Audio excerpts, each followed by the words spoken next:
कि high court में भी सुनवाई चल रही है और कई सारे पीआईएल हैं, हमारे टीम से भी पीआईएल है।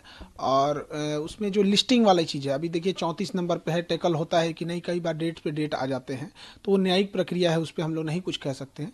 लेकिन जो री एग्ज़ाम की मांग है बच्चों की, ये एकदम जायज़ है। इसमें हज़ारों करोड़ की संलिप्तता है। हम तो सरकार से मांग करेंगे कि इसमें ईडी से जांच करा ले या सीबीआई से जांच करा ले, क्योंकि जो बच्चों का कहना है वो दुख दर्द वही समझ रहे हैं हर एक सेंटर सेंटर पे जाके। आप तो एक बड़े लेवल की जब तक जांच नहीं होगी तो ये सिलसिला चलते रहेगा। तो इसलिए इसमें कहीं से भी बच्चों का मांग गलत नहीं है। लेकिन अगर आयोग अगर आंख बंद कर लेगी, सरकार भी अगर आंख बंद कर लेगी, तो बच्चे कहाँ जाएंगे। लेकिन लगातार बात तो ये सामने आती है ना कि बच्चों को पीछे से फंडिंग होती है। फंडिंग जो लोग कुछ लोग करते हैं या शिक्षक या कहीं से फंडिंग बाहर से भी आती है, तो तभी स्टूडेंट लोग हैं वो आगे भी होते हैं। तो सरकार के पास इस फंडिंग को जांच करने के लिए ईओयू है। वो सेंट्रल की हेल्प लेके ईडी से जांच करा ले, सीबीआई से जांच करा ले। ये तो बात हो गया पल्ला झाड़ने का। फंडिंग हो रही है तो जो कर रहा है उसको वो समझे यहाँ पर। लेकिन जो बच्चों के लिए, जो 4.5 लाख बच्चे हैं जिनके साथ ये अन्याय हुआ है, कम से कम उनको तो न्याय दिला दे। क्या लगता है कि जो री एग्जाम की मांग है उसको लेकर तो फिर बाधा बीच में फिर बन कौन रहा है? देखिए, इसमें कई तरह की चीज़ें हो गई यहाँ पर, लेकिन हम इतना ज़रूर कहेंगे कि हमारी हाथ जोड़ के विनती है दीपक सर से कि थोड़ा आप बच्चों के लिए कर दे, कृपा करें एकदम यहाँ से। क्योंकि आप अगर वो चाहेंगे तो ज़रूर इस चीज़ों को होगा, सरकार तक वो सबसे जल्दी बात पहुँचा सकते हैं और वो कोऑर्डिनेट भी अच्छे से कर सकते हैं। लेकिन अगर एक हो गया कि उनसे आदमी जीवन भर में कभी उनसे कहाँ कुछ बोला है, कोई विद्यार्थी उनसे क्या किया है, लेकिन एक विद्यार्थी की ओर से भी हम कह रहे हैं कि दीपक जो सर से अभी हाथ जोड़ के विनती है कि अगर इन बच्चों का अगर वो री एग्जाम करा देते हैं तो एक तरह से उनको लिए हमेशा ज़िंदगी भर बच्चे उन्हें भी याद रखेंगे। और ये जो मनोबल बढ़ा हुआ है शिक्षा के क्षेत्र में, इस शिक्षा माफियों का जो पेपर लीक करा देना, इनके लिए भी एक गिरोह का, एक नक्सल का एक पूरा जो नेक्सस है, इसको भी तोड़ना बहुत ज़रूरी है। तो हम विनती यही करेंगे, क्योंकि अगर ये लंबा जाएगा प्रोटेस्ट तो ये सरकार के लिए भी ठीक नहीं है, क्योंकि एक पूरा 2025 का ये मामला ही रहेगा। तो हमको ये नहीं समझ में आ रहा है कि जो सलाह दे रहे हैं सरकार को, उनमें क्या एक बच्चों के आगे झुक जाने में क्या जाता है कि हाँ भाई गलती हुई थी आयोग की और हमने इसे सुधार दिया, आपके हित में हमने री एग्जाम करा दिया। ये जो बच्चों की थोड़ी सी नाराजगी है, थोड़ा सा गुस्सा है, उन्हीं से होता है जहां से हमें उम्मीद रहती है। आज भी बच्चे सरकार की ओर ही उम्मीद लगा के देख रहे हैं। अगर इनका री एग्जाम करा देते हैं तो ये सरकार के हित में भी होगा, अन्यथा ये बच्चे अपना गुस्सा कहाँ उतारेंगे अगर इनको नहीं माना जाएगा तो। ये चुनावी साल भी है, तो कब आगे की स्ट्रेटेजी क्या हो गया? देखिए, अब ये तो बच्चे इतनी बड़ी संख्या में जो इनके साथ अन्याय हुआ है, अब ये बच्चे लाखों की संख्या में धरना देने जा रहे हैं। अभी इन बच्चों का कोई राजनीतिक लाभ उठाएगा तो इसमें क्या ये बच्चे क्या करेंगे, किसी को थोड़े भगाएंगे सब यहाँ तो। लेकिन अब राजनीतिक लोगों से भी या बच्चों से भी कहते हैं कि ये आंदोलन शुद्ध रूप से बच्चों का था। विद्यार्थियों लोगों से भी कहते हैं कि शुद्ध रूप से ये विद्यार्थी का ही आंदोलन होना चाहिए, तभी जाके हम लोग की सफलता मिलेगी।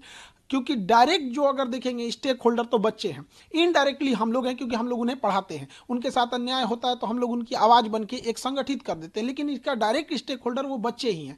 लेकिन अगर आंदोलन लंबा खींचते जाएगा तो सरकार आंख बंद करके रखेगी तो बच्चे कहाँ जाएंगे। वो कोई प्रदर्शन करने का ट्रेनिंग लेके नहीं आए, उनकी दिल की तकलीफ है जो वहाँ पे इतने देर से रुके हुए हैं। लेकिन बीच में तो कुछ पॉलिटिशियंस है वो भी तो इन्वॉल्व हो जाते हैं। अब वो चीज़ें साइड हो गई हैं। अब सरकार को इस पे संज्ञान ले लेना चाहिए और बच्चों का री एग्जाम करा देना चाहिए। अन्यथा हम लोग का तो एक ही मांगे, हम लोग री एग्जाम लेके रहेंगे। और अगर हम री एग्जाम नहीं लेते हैं तो हम बच्चों, अगर सरकार कहती है कि हम री एग्जाम नहीं लेंगे, तो हम पूरे बिहार में यही कहेंगे ना कि हमने अपनी झोली फैला के बच्चों के भविष्य का भीख मांगे और सरकार ने उसमें थूक दिया। यही कहेंगे हम अगर नहीं री एग्जाम होगा तो। आयोग है, अब सरकार नहीं मानती तो अब आगे आप लोग? अब बच्चे इसको अब जहाँ जहाँ प्रोटेस्ट करना होगा। अब फिर क्योंकि अभी बच्चों की परीक्षा है, 6 महीना बाद सरकार की परीक्षा होगी, तो इन बच्चों की नाराजगी लेके सरकार कहाँ जाएगी। इसलिए इनका री एग्जाम करा देना चाहिए। आपको लगता है कि चुनावी वर्ष अगर नहीं? लगता, हमें पूर्ण विश्वास है कि अब री एग्जाम होगा। और ये हम बच्चों के लिए भी कहते हैं कि अब बहुत जल्दी हम जो बच्चे हैं इनका मेहनत बर्बाद नहीं जाएगा, इनकी मेहनत रंग ला रही है, ये अपने मुकाम तक पहुंच चुके हैं और बहुत जल्दी सरकार पॉजिटिव डिसीजन, हमको जहां तक लगता है कि बच्चों का व्यर्थ जाने नहीं देगा। बीच में थोड़ा सा गड़बड़ हो गया था ये सब। अब देखिए, किसी बच्चे किसी पॉलिटिक्स को नहीं लेके आते, वो तो पढ़ने वाले बच्चे हैं, उनके पास इतना भी पैसा नहीं रहता कि गर्दनी बाग जाके प्रोटेस्ट कर सके। कितना 200-300 रुपया उनके पास एक्स्ट्रा रहता है, वो भी बीमार पड़ गए तो वो भी खत्म हो जाता है। तो बच्चों की मेहनत रंग ला रही है और हम लोग जीत रहे हैं और बहुत जल्दी पॉजिटिव आएगा और री एग्जाम होगा। न्यायालय से भी उम्मीद है? न्यायालय से पूर्ण भरोसा है कि न्यायालय कभी भी अन्याय नहीं करेगी और हम लोग के पक्ष में ही फैसला आएगा। अच्छा, ये टीआरई को लेकर है जो डोमिसाइल नीति है या फिर सप्लीमेंट्री, उसको लेकर आप?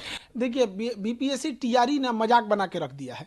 पहला कि एक जो डोमिसाइल है तो बीपीएससी को क्लियर करना चाहिए कि वो बीपीएससी अपने प्रेस कॉन्फ्रेंस कहती है कि ये जो प्रोटेस्ट किए थे उन बच्चों का इतना नंबर है, इतना रहने वाले हैं। जब आप इतना बता पाते हैं तो आप डोमिसाइल में भी बताइए ना कि कितने परसेंट ऐसे बच्चे हैं जो out of the state select हुए हैं। इसमें एक बाहर जो परसेप्शन बन रहा है उसको आप क्लियर करिए कितना परसेंट है। वो एक बार करते हैं हॉरिजेंटल वर्टिकल आरक्षण लागू करेंगे। ये जो सचिव जी हैं ये पूरा उन्हीं का दिमाग है। ये एक बार आप सचिव जी का भी इंटरव्यू लीजिएगा, सत्य प्रकाश जी का, वो आपको बताएंगे कि क्यों वो जबरदस्ती बिना मतलब का एक जगह का हक दूसरे जगह मार रहे हैं। है प्रतिभा है, उसका कुछ कोटा है, वो सारे राज्य देते हैं, वैसे सबको करना चाहिए जैसे सारे राज्य करते हैं वैसे हम लोग को भी करना चाहिए। दूसरा, बच्चों का तकलीफ कौन समझेगा? बीपीएससी टीआरई वालों का। उनका सप्लीमेंट्री रिजल्ट बीपीएससी रेडी है जाने के लिए, पता नहीं क्यों शिक्षा मंत्री किसके दबाव में आकर ये नहीं दे रहे हैं। अब शिक्षा मंत्री और एसीएस ये दोनों लगे, एसीएस हमारे आईएएस में टॉप हैं और हमारे शिक्षा मंत्री आईपीएस में टॉप है। ये आईएएस आईपीएस की लड़ाई में ना हमारे बच्चे पीस जा रहे हैं। अरे भैया आप अपना ईगो, अपना ये सारी चीजें साइड रखिए, एक सप्लीमेंट्री रिजल्ट दे दीजिए। भीख थोड़ी मांग रहे हैं। एक बच्चे का सपोज कीजिए कि अगर उसका 6 to 8 में हुआ है, किसी का 9 to 10 में हुआ है या 11th में हुआ है, तो दो जगह अगर उसका रिजल्ट हो गया है तो किसी एक जगह ही ज्वाइनिंग करेगा, एक को छोड़ेगा तो सीटवा को जो पीछे है उसको सप्लीमेंट्री देने में क्या जाता है? ऐसी ऐसी लड़कियां हैं जिनके माँ बाप इस बार उसकी शादी ब्याह करा देंगे, उनका हमेशा के लिए सपना चकनाचूर हो जाएगा और उन लड़कियों को जीना बड़ा मुश्किल हो जाएगा क्योंकि उन्होंने पढ़ाई को देख लिया, वो स्टैंडर्ड ऑफ माइंड देख लिया है।